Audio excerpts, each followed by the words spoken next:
Alright, so here I'm making a little direct dough for Sicilians and or Detroits. This is just some footage of a dough I was mixing. Lately I've been doing the 100% BIGA, but here's a direct dough, still going through the process. However you're gonna do it, you're gonna do it. I went oil, salt, sugar, eggs, then added my water and whisked it up a little bit to mix everything together. This is kind of optional. The mixer can do a lot of this for you, but it kind of helps the mixer.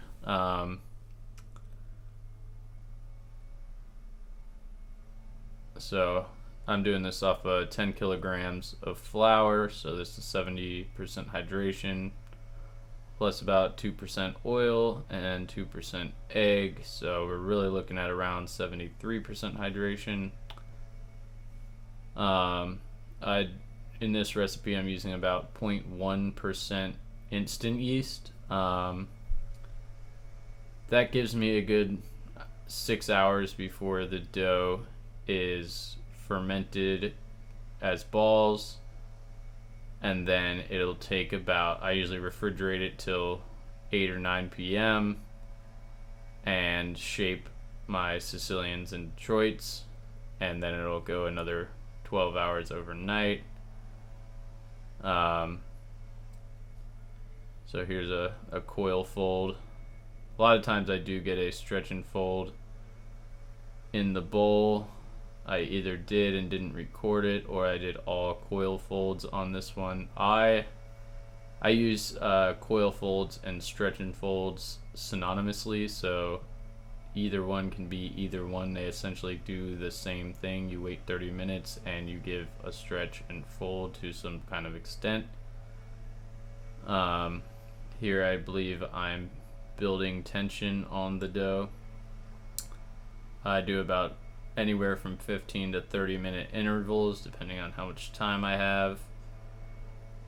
This is for pan pizza, so I like strength, but I can go without it a little bit. Usually the flour's strong enough to have the Detroits and Sicilians still rise the way I want them to. I like to do everything in groups, so I sprayed all the tins I'm going to put them in. And I can tell now I'm actually dividing a 100% BIGA dough because that's the only recipe I do based on 5 kilograms of flour, and I can see the dough ball size is much smaller than the last one. So this will make me about 10 to 11 32-ounce Sicilians, which is about 880 to 900 grams each. And it is really quick, which is why I like it. I can do one of these like every day and it's not that much time for me. I mean, you can see the shine. I remember this batch in particular, I added a little too much oil.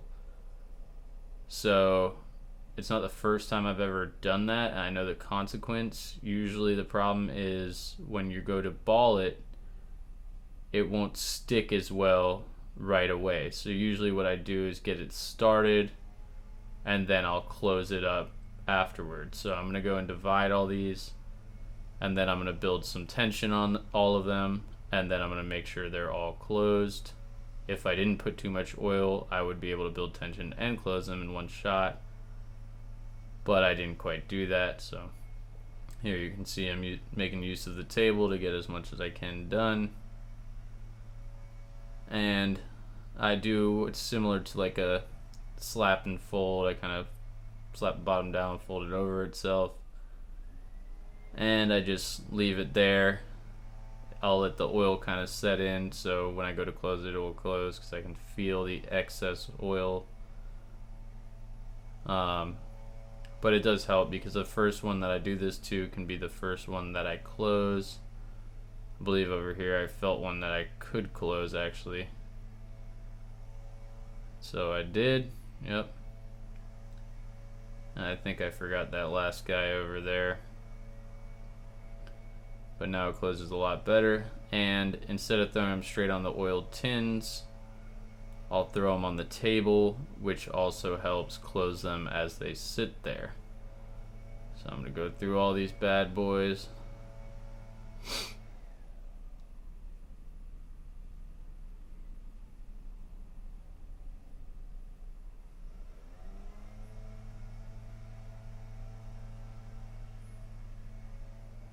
There's like almost no way to get them tighter than rolling them by hand like this. But the table can get them pretty tight too, so.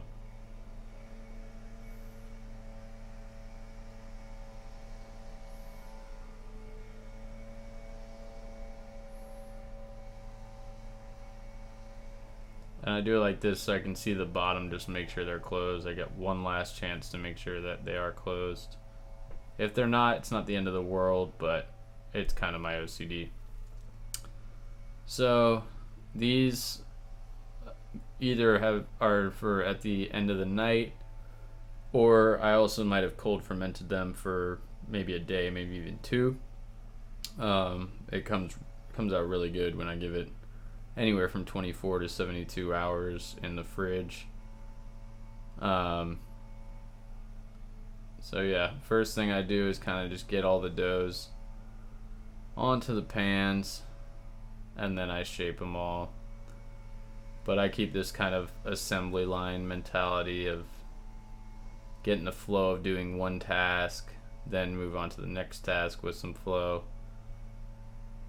And that's basically how I like to do things. In a business such as a pizzeria, demand can cause you to break those assembly lines, if you will. So sometimes you have to stop in the middle of it, or you have to break it down into individual little tasks and say, hey, I'll do this one part, and then I gotta go make some orders or something. Then I'll do another part and do that. So that's basically why I break this into groups. But yeah, I mean, that dough, you can feel it's got some stretch to it, some strength. That's how the BIGA dough does. It's just amazing.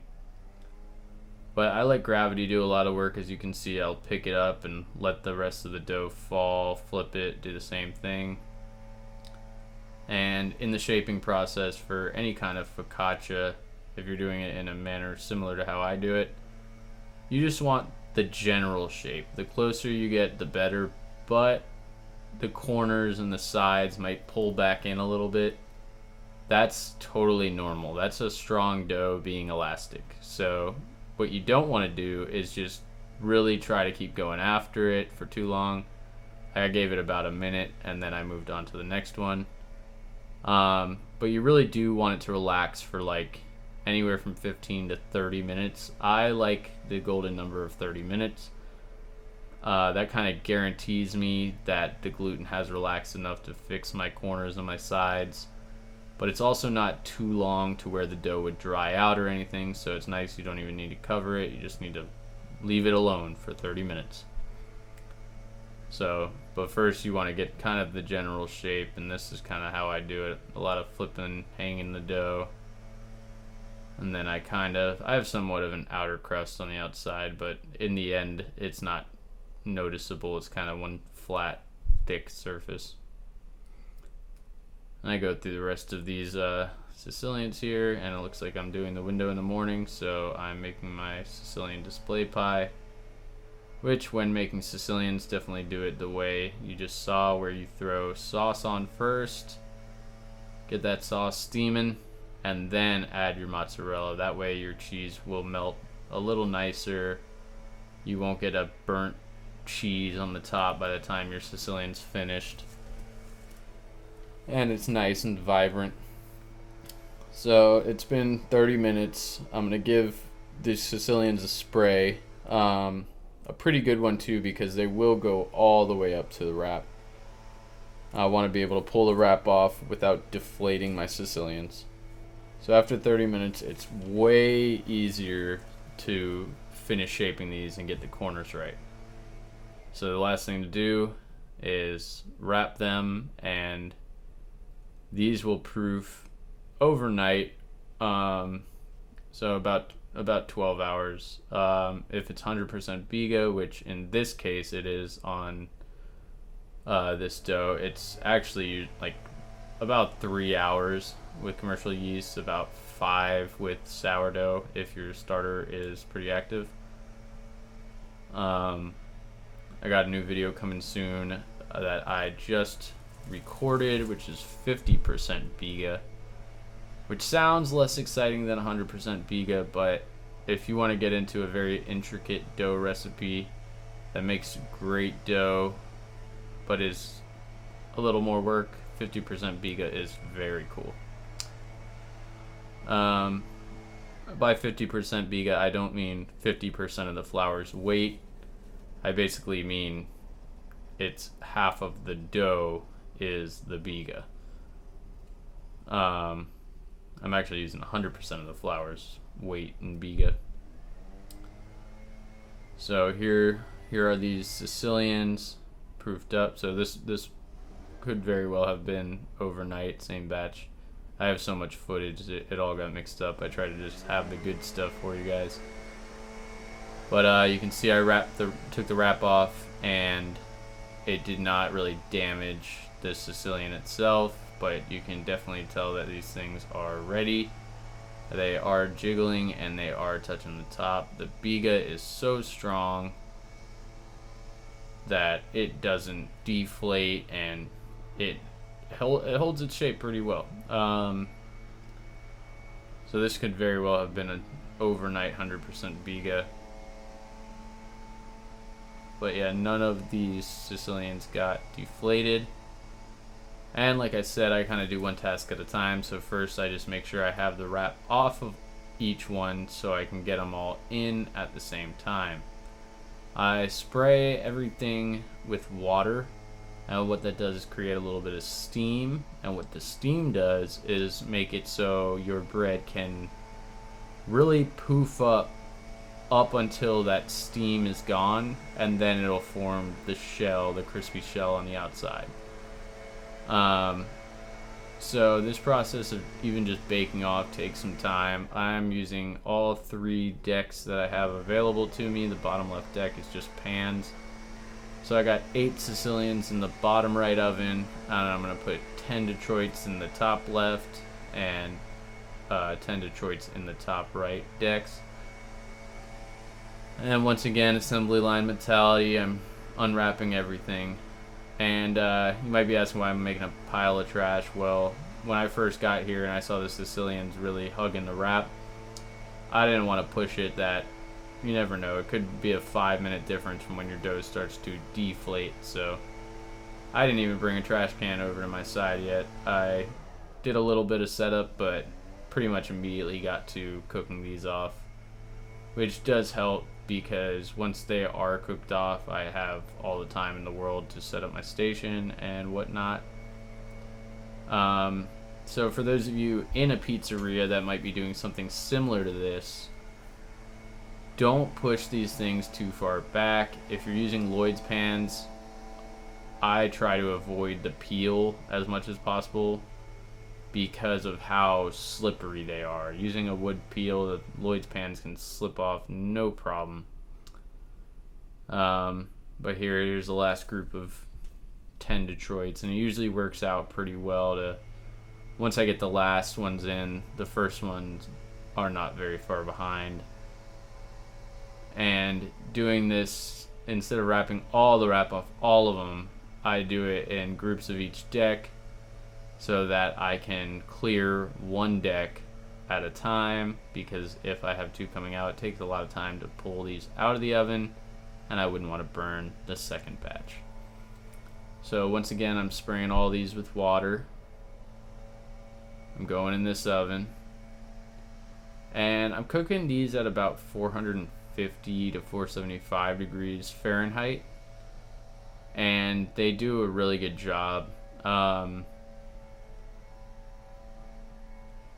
But I don't like to go too high, because then you get a lot of dark spots on the outside, and these are for parbakes. You'll get that higher heat when you finish them off, and you can get that real caramelized crust on the outside if that's what you're looking for.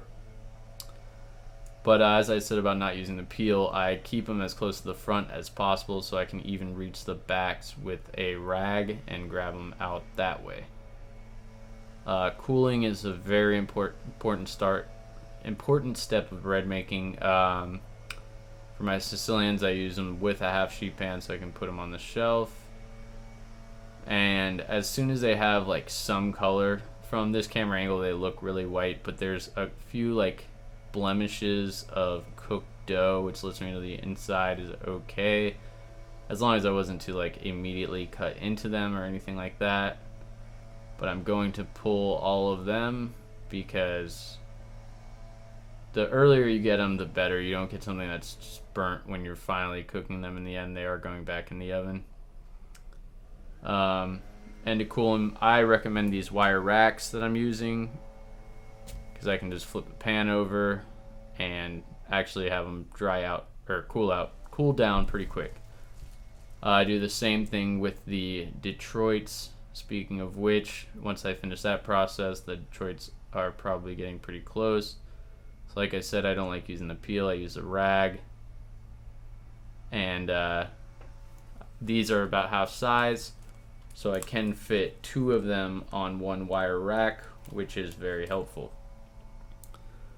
And they cool down way faster when spread out like this. I usually give them about 20 to 30 minutes in this stage, and then I stack them, because if I get busy, I don't want them to cool too fast to where they start drying out when I finally get to wrap them. I want them to cool slow, so because I know the first hour of being open is when a lot of people want slices, which keeps me occupied and having to camp the oven, unable to do side quests such as wrapping these things. So here I go with the second batch of Detroits coming out of the oven. I do pick and choose and try to make sure I grab the ones that are the most cooked first and then get the least cooked last. And it's a lot of turn around, but it's done. So now everything's cooled. The lunch is somewhat died down, so I can wrap these. And with the Detroits, I like to use plastic film. And with the Sicilians, I use like 13-gallon trash bags, and I single knot them, so when I need them, I can just grab them by the knot, untie it, other side, flop them out. But yeah, these can be used for up to about 4 days, and I like to use the fridge to store them, but you can do room temperature, or you can even freeze them for later on.